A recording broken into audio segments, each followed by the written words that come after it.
She believed that if she stayed in this house, it would ruin all three of their lives. That day, they sat down for one final negotiation. Jack's lawyer formally laid out the terms. He agreed to the divorce and was willing to pay a large sum of alimony. But there was one condition. Jenny had to give up full custody of their child. He was trying to use money to cut her off from the child. Jenny looked at the man she had once loved deeply and felt she didn't even recognize him anymore. She rejected his condition. She told the lawyer she was willing to share custody, but she would never trade her child's custody in a deal, and she wouldn't let anyone think she was at fault in this divorce just because of money. That day, her mother-in-law held a blessing ceremony for the unborn child. Jenny went to say her final goodbye to the family. During the ceremony, she held her mother-in-law's hand and finally said what she had been holding in for so long.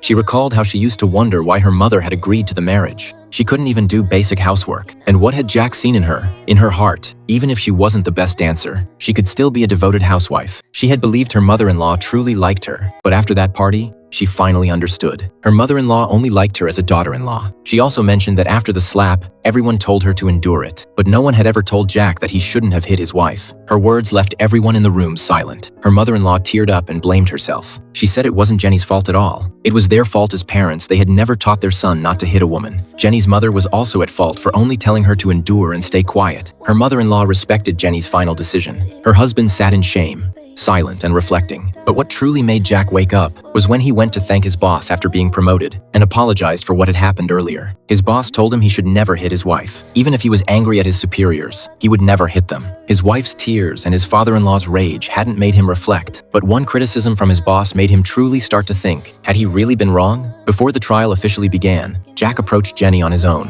He stood in front of her, for the first time without arrogance, excuses, or complaints. He admitted that he should never have hit her, and that no one has that right. He finally realized the problem was his own, and he said, "I'm sorry." But Jenny had waited too long for that apology. Her love had worn thin. Although their marriage couldn't be saved, at least it could end with a little dignity. Jenny looked at him calmly and accepted his apology. They eventually settled the divorce peacefully, agreeing to share custody of the child. Her lawyer, Layla, also finally found the courage to divorce her own husband, who had been mentally putting her down. Jenny walked alone in the sunshine. She had lost a marriage, but she had won back herself. The look on her face was one of calm and freedom she had never known before.